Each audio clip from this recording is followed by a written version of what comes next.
Dear students, आज हम discuss करेंगे contrasting traits studied by Mendel in pea. आपको पता है कि मेंडल ने क्या क्या काम किए। मेंडल के ऊपर हम एक पूरा लेक्चर दे चुके हैं और मेंडल के बारे में हम हर चीज़ स्टडी कर चुके हैं। अब हम बात करेंगे कि उन्होंने जो एक्सपेरिमेंट्स किए वो किस तरह से किए और उसके लिए कौन से ट्रेड्स उन्होंने लिए। आपको पता है कि मेंडल ने गार्डन पी पे काम किया है। उनका जो एक्सपेरिमेंटल प्लांट था वो था गार्डन पी। गार्डन पी का मतलब है पाइसम स्टाइवम। ये मेंडल का एक्सपेरिमेंटल ऑर्गेनिज्म था। और आपको ये भी पता है कि मेंडल ने जो काम किया है वो 7 साल काम किया है, 1856 से लेकर के 1863 के बीच में। और मेंडल ही वो आदमी थे, वो साइंटिस्ट थे जिन्होंने लॉज ऑफ इनहेरिटेंस दिए। अब इसके लिए उन्होंने क्या किया, बायोलॉजी में दो चीजों को अप्लाई किया है। एक स्टैटिस्टिकल एनालिसिस और दूसरा मैथमेटिकल लॉजिक।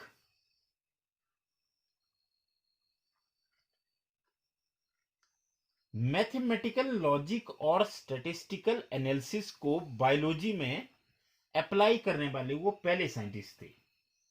मतलब उन्होंने ऐसा पहली बार किया कि बायोलॉजी में भी मैथ्स और स्टैटिस्टिकल एनालिसिस का कोई काम था। अब उनको जो एक्सपेरिमेंट्स थे उनमें उनकी क्रेडिबिलिटी ज्यादा रही। क्यों क्रेडिबिलिटी ज्यादा रही? क्योंकि उनका जो सैंपल साइज था वो बड़ा था।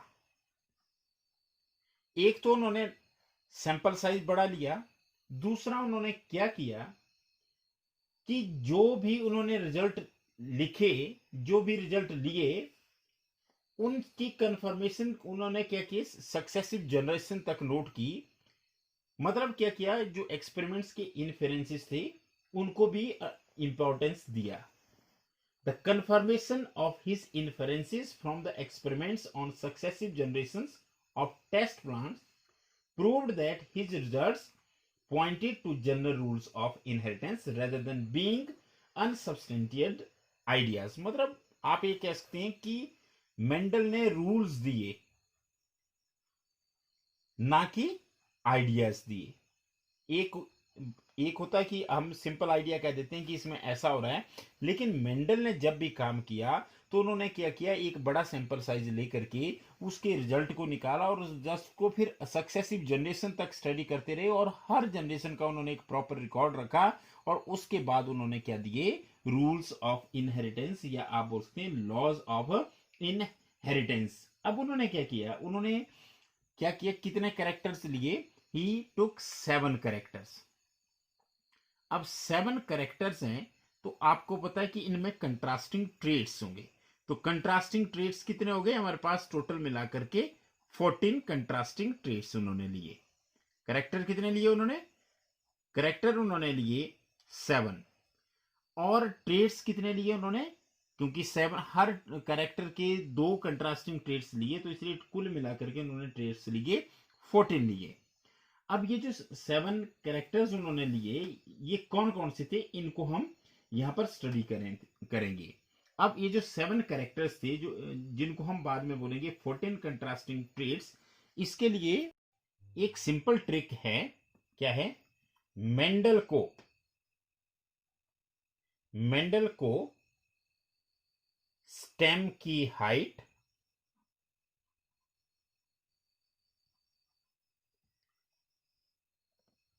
फ्लावर के कलर और पोजीशन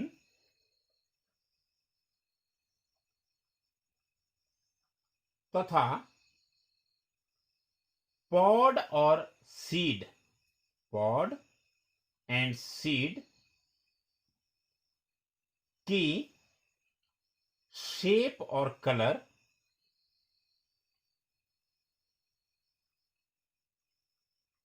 में दिलचस्पी थी। This is very important. Mendel को किसमें दिलचस्पी थी, यहां से हम वो साथ के साथ कैरेक्टर निकाल लेंगे, फिर उनके अल्टरनेटिव ट्रेड्स। किसमें दिलचस्पी थी, मेंडल को दिलचस्पी थी स्टेम की हाइट में, फ्लावर के कलर और पोजीशन में, पॉड और सीड की शेप और कलर में दिलचस्पी थी। अब यहां पर हम लेंगे कैरेक्टर्स और इसी ट्रिक से हम निकालेंगे कि कैसे हमने उनके 7 के 7 कैरेक्टर निकालेंगे और उनके कंट्रास्टिंग ट्रेड्स निकालेंगे। तो सबसे पहले हम लेते हैं सीरियल नंबर, फिर हमने लेना है कैरेक्टर, और आपको बोलता है कैरेक्टर के होते हैं कंट्रास्टिंग ट्रेड्स, तो वो कंट्रास्टिंग ट्रेड्स हम यहां पे लेंगे। अब जो सबसे पहला कैरेक्टर है, मेंडल को किस में दिलचस्पी थी, स्टेम की हाइट में, तो सबसे पहले हम ट्रेट ले रहे हैं स्टेम हाइट। अब स्टेम हाइट है, ये तो एक कैरेक्टर है, इसके कंट्रास्टिंग ट्रेट्स क्या होंगे, कंट्रास्टिंग ट्रेट्स होते हैं या तो पौधा लंबा होता है या बौना होता है, तो ये हो गए आइदर इट इज टॉल और इट इज ड्वार्फ। दूसरे नंबर पे फ्लावर के कलर और पोजीशन, तो फ्लावर कलर हम दूसरा कैरेक्टर ले रहे हैं। अच्छा, एक और चीज मैं आपको बता दूं कि जो मैं पहले ट्रेट लिख रहा हूं कंट्रास्टिंग ट्रेट के जो पहले इसमें लिख रहा हूं वो डोमिनेंट है। डोमिनेंट का मतलब वो अपना इफेक्ट पक्का दिखाएगा, चाहे अकेला हो चाहे दूसरे के साथ हो। तो फ्लावर कलर में अगर हम बात करें तो फ्लावर दो टाइप के कलर्स के फ्लावर होते हैं पी में, एक वायलेट होते हैं और व्हाइट होते हैं। तो जो वायलेट फ्लावर्स होते हैं they are dominant over the white ones. अब थर्ड, फ्लावर के कलर के साथ फ्लावर की पोजीशन में भी दिलचस्पी थी, तो फ्लावर पोजीशन, पोजीशन का मतलब वो फ्लावर लगा कहां पे है, क्या वो किसी लीफ या ब्रांच की एक्सिस में लगा है, तो वो एक्सियल है, और axial flowers are dominant over terminal. What are terminal flowers, terminal flowers जो होते हैं जो टिप पे होते हैं, किसी ब्रांच के टॉप पे होते हैं, और एक्सियल होते हैं जो उसकी एक्सिस में होते हैं। तो इसका मतलब है कि हमारे पास फ्लावर की पोजीशन या तो एक्सियल हो सकती है या कौन सी हो सकती है, टर्मिनल हो सकती है। अब इसके बाद मैंने आपको बताया कि उनको पॉड और सीड की शेप और कलर में भी दिलचस्पी थी। तो अगर हम यहां पे ले रहे हैं पॉड, तो पॉड की पहले हमने क्या लेनी, शेप लेनी। अब पॉड का मतलब होता है फली, जिसे हम मटर का फल कहते हैं, जिसके अंदर वो दाने लगे होते हैं। तो वो जो पॉड है वो किस शेप का हो सकता है, वो हो सकता है या तो वो फुल होगा या वो कैसा होगा, कंस्ट्रिक्टेड होगा, मतलब या सिकुड़ा जैसा होगा या पूरी तरह से भरा हुआ नजर आएगा, फुल नजर आएगा।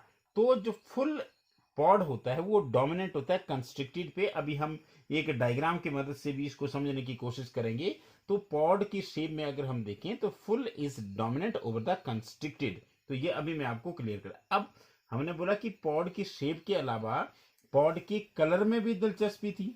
अब जो पॉड का कलर है वो पॉड का कलर कैसा कलर होगा, अब जो पॉड का कलर है उसमें डोमिनेंट कौन सा हिस्सा है, तो ग्रीन कलर के जो पॉड्स होते हैं, मतलब ग्रीन कलर की जो फलियां होती है वो डोमिनेंट होती है कौन से कलर पे, येलो कलर पे। तो इसका मतलब अगर फलियां ग्रीन कलर की है तो ग्रीन कलर जो है फलियों का वो डोमिनेंट है, और येलो कलर कैसा है, रिसेसिव है। अब इसके अलावा हमने बोला पॉड और सीड, तो जो करेक्टर हमने यहां लिए वही हमने सीड में लेने। तो सीड में भी क्या लेंगे हम, सीड में लेंगे एक सीड की शेप और एक लेंगे सीड का colour. This is very important. अब सीड की शेप आपने देखा होगा, मटर के दाने या तो पूरी तरह से गोल होते हैं, यहां दानों की बात तो नहीं, या वो कैसे नजर आते हैं, खुरदरे नजर आते हैं। तो अगर मान लिया जाए वो राउंड है तो डोमिनेंट है, और अगर वो रिंकल्ड है तो कैसे होंगे, रिसेसिव है। कलर, अब यहां पे बहुत ही इंपॉर्टेंट पॉइंट है कलर के केस में। आपको पता है कि अगर हम पॉड के कलर की बात करें तो वहां पे ग्रीन कलर डोमिनेट था येलो पर, यहाँ पे उल्टा है। तो दिस इज वेरी इंपॉर्टेंट। जो सीड का कलर है वो कौन सा है, वो येलो डोमिनेंट होगा किस पर, ग्रीन पर। तो ये बहुत इंपॉर्टेंट है कि येलो कलर के जो सीड है वो उसमें जो येलो कलर है वो ग्रीन कलर पर कैसा है, डोमिनेट है। लेकिन अगर आप देखें पॉड के केस में तो वहां पे ग्रीन कलर के पॉड जो है वो येलो कलर के पॉड पर डोमिनेट होते हैं। तो इस तरह से मेंडल ने जो करेक्टर लिए वो 7 करेक्टर्स लिए, और कितने कंट्रास्टिंग ट्रेट्स लिए, उन्होंने जो कंट्रास्टिंग ट्रेट्स लिए वो 14 लिए। अब मैं आपको लास्टली एक डायग्राम दिखाने जा रहा हूं। इस डायग्राम में आप देख सकते हैं, सबसे पहले अगर हम यहाँ देखें तो देखिए ये जो प्लांट है ये कैसा है, ये है टॉल। तो ये डोमिनेंट होगा ड्वार्फ के ऊपर। तो देखो एक पेयर ऑफ कंट्रास्टिंग ट्रेट्स हमारे पास आ गया, टॉल एंड ड्वार्फ। तो अगर दूसरे नंबर पे हम देखें तो ये वायलेट कलर के फ्लावर हैं, ये डोमिनेंट है व्हाइट फ्लावर के ऊपर। इसी तरह से देखिए यहां पर मैं आपको बताने जा रहा हूं कि ये लीफ है, लीफ की एक्सिस से फ्लावर निकला हुआ है। तो इसका मतलब ये एक्सियल है। मैं आपको एक बार फिर बताऊं कि जैसे मान लीजिए ये ब्रांच है, ये क्या है हमारे पास, या तो लीफ ही है या ये ब्रांच है। अगर यहां से कोई फ्लावर निकलता है तो उस फ्लावर को बोलते हैं एक्सियल फ्लावर, और एक्सियल फ्लावर जो होते हैं वो डोमिनेंट होते हैं। और आप देख सकते हैं कि ये बिल्कुल टिप पर है, तो ये है टर्मिनल, और टर्मिनल फ्लावर कैसा होगा, ये रिसेसिव होगा। अब यहाँ आप देख सकते हैं कि ये मटर का जो बीज है, मटर का जो फल है वो पूरी तरह से भरा हुआ है, जिसे फुल कहते हैं। और इस तरफ अगर आप देखें तो यहाँ पे कंस्ट्रिक्टेड है। तो इसका मतलब जो फुल पॉड होता है वो डोमिनेंट होता है किस पर, कंस्ट्रिक्टेड पॉड पर वो डोमिनेंट होता है। लेकिन अगर आपको कलर की बात आए तो जो ग्रीन कलर के जो पॉड्स होते हैं वो येलो कलर के पॉड्स पर डोमिनेट होते हैं। यहाँ पे थोड़ा ब्राउन नजर आ रहा है, लेकिन आप इसको समझे कि ये येलो कलर है, क्योंकि मेरे पास स्केच यहाँ पे अवेलेबल नहीं थी, जिस वजह से मैंने इसको येलो को भी ब्राउन कलर से दिखाया। तो जो ग्रीन कलर के पॉड है वो डोमिनेंट है येलो कलर पर। अब हमारे पास लास्टली दो, ये देखिए आप सीड देखिए, ये हमारे पास राउंड सीड है, बिल्कुल गोल होगा ऐसे। और ये अगर देखिए तो ये रिंकल्ड होता है, रिंकल्ड इस तरह का सीड होता है, जैसे आप देखें कि उसमें बीच में रिंकल्स पड़े हुए हैं। तो ये जो राउंड कलर का सीड है ये डोमिनेंट है किसके ऊपर, रिंकल्ड पर। और इसी तरह से अगर हमारे पास येलो कलर का सीड है, उसका कलर अगर येलो है तो वो डोमिनेंट रहेगा ग्रीन पर। तो ये मैंने पहले भी आपको बताया कि अगर पॉड है तो वहां पे ग्रीन कलर डोमिनेट होता है, लेकिन अगर सीड की बात करें तो वहां पर येलो कलर डोमिनेंट होता है। तो इस तरह से मेंडल, जिन्हें फादर ऑफ जेनेटिक्स के नाम से जाना जाता है, और उन्होंने जो एक्सपेरिमेंट किए वो बिल्कुल स्टैटिस्टिकल एनालिसिस और मैथमेटिकल लॉजिक के साथ थे। बड़ा उन्होंने सैंपल साइज लिया, जिस और उन्होंने सक्सेसिव जनरेशन के रिजल्ट्स को भी प्रॉपरली रिकॉर्ड किया। इसलिए उनकी क्रेडिबिलिटी कैसी हो गई, बढ़ गई। और उन्होंने जो 7 करेक्टर्स और 14 कंट्रास्टिंग ट्रेट्स छांटे, उनके बारे में मैंने आपको एक ट्रिक बताई। ट्रिक ये है कि मेंडल को स्टेम की हाइट से, फ्लावर के कलर और पोजीशन से, पॉड और सीड के शेप और कलर से दिलचस्पी थी। तो इस तरह से आप सारे के सारे जो है वो 7 करेक्टर्स विद 14 कंट्रास्टिंग ट्रेट्स जो है आप इजीली याद कर सकते हैं। क्योंकि जब भी हम यहाँ पे क्रॉसेस करेंगे तो वहाँ पे ये बहुत इंपॉर्टेंट है कि कौन सा ट्रेट जो है, कौन सा करेक्टर जो है वो कौन सा डोमिनेंट है और कौन सा रिसेसिव है। क्योंकि जो रिजल्ट हमारे पास आएगा F1 में, आपको पता है कि वहाँ पे केवल डोमिनेंट करेक्टर नजर आता है, और F2 में जाकर के जो रिसेसिव करेक्टर या रिसेसिव ट्रेट है वो नजर आता है। तो इसलिए हमें ये पता होने चाहिए। तो in the next video we will study the inheritance of one gene. Thank you very much.